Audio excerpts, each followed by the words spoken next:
Hello दोस्तों, मैं संजीव और मैं आपके सामने फिर लेकर आया हूँ हिस्ट्री का one of the most important question, Magadh साम्राज्य से। तो आज हम थोड़ी सी बातें करने वाले हैं मगध साम्राज्य के ऊपर। एक क्वेश्चन आपको सीधे सीधे दिख रहा होगा, मगध साम्राज्य की पहली राजधानी कौन सी थी? ये जानने से पहले चलते हैं हम मगध साम्राज्य के बारे में बात करते हैं थोड़ी सी। बिना मगध साम्राज्य पढ़े हिस्ट्री पूरा नहीं होने वाला। मगध साम्राज्य के बारे में बात करें तो मगध साम्राज्य का क्षेत्र अगर देखा जाए कहाँ था, तो ये था नालंदा, बोधगया और पाटलिपुत्रा के क्षेत्र में विस्तृत था। मगध साम्राज्य में 3 वंश हुए थे। थोड़ी सी बातें करेंगे, ज्यादा नहीं करेंगे। मगध साम्राज्य में पहला वंश था हर्यक वंश, दूसरा था शिशुनाग वंश, और ये क्वेश्चन बहुत बार पूछा गया है। और तीसरा जो था वो था नंद वंश। ये 3 वंश मगध साम्राज्य में हुए थे। हर्यक वंश के संस्थापक पूछा जाता है कौन था, तो ये थे बिंबिसार। और हर्यक वंश की मगध साम्राज्य की पहली राजधानी जो थी वो थी राजगिरी। यानी हर्यक वंश ने अपनी राजधानी राजगिरी को बनाया था, तो पहली राजधानी राजगिरी थी। बिंबिसार को श्रोणिक कहा जाता है। विवाह विस्तार नीति के जरिए बिंबिसार ने अपने साम्राज्य का विस्तार किया था। बिंबिसार 3 शादियां करेंगे। डिटेल में अगर इसके बारे में जानना है, डिस्क्रिप्शन में लिंक दिया होगा, आप उसे जा सकते हैं। यूट्यूब पे पूरी की पूरी वीडियो पड़ी है, आप देख सकते हैं। बिंबिसार का एक पुत्र था जिनका नाम था अजात शत्रु। और कहा जाता है कि अजात शत्रु अपने पिता की हत्या करके मगध साम्राज्य की गद्दी हासिल कर लिया था। इसलिए अजात शत्रु को कुनिक के नाम से जानते हैं। और ये क्वेश्चन बहुत बार पूछा गया है, कुनिक के नाम से मगध साम्राज्य के किस शासक को जाना जाता है, तो थे अजात शत्रु।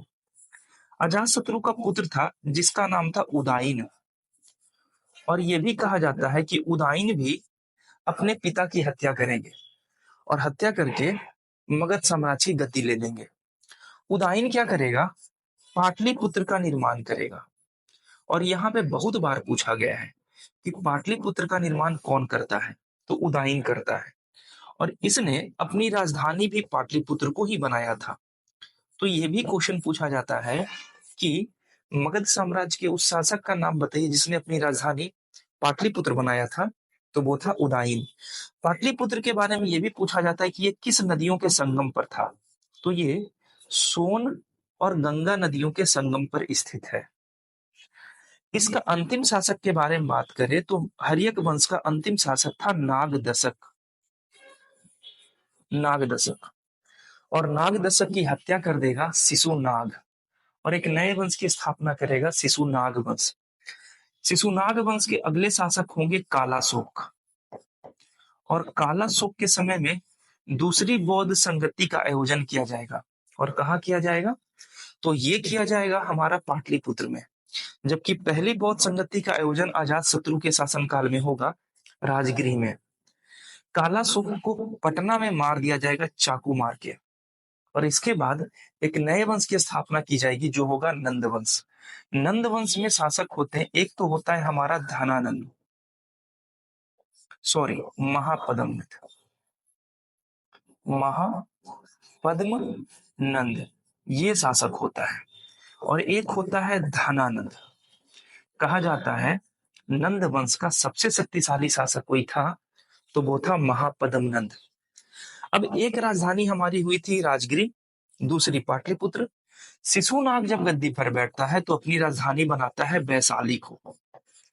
और वैशाली कहीं और नहीं है, नालंदा के उत्तर में, यानी पाटलिपुत्र के उत्तर में एक वैशाली वज्जी था, वज्जी महाजनपद, उसकी राजधानी वैशाली हुआ करती थी। तो मगध की राजधानी वैशाली बनाने वाला शासक कौन था? शिशुनाग। और जब कालाशोक अपनी गद्दी पर आते हैं तो ये फिर से अपनी राजधानी कहाँ बना देते हैं? पाटलिपुत्र को। तो आई होप इस क्वेश्चन का आंसर भी आपको मिल चुका होगा, आंसर लगा चुके होंगे। मगध की पहली राजधानी कहाँ थी? तो मगध की पहली राजधानी राजगिरी थी। अब कमेंट में आप हमें आंसर देना, पाटलिपुत्र की स्थापना मगध साम्राज्य का कौन सा शासक किया था? मिलते हैं नेक्स्ट वीडियो में, अपना ख्याल रखिए, बाय।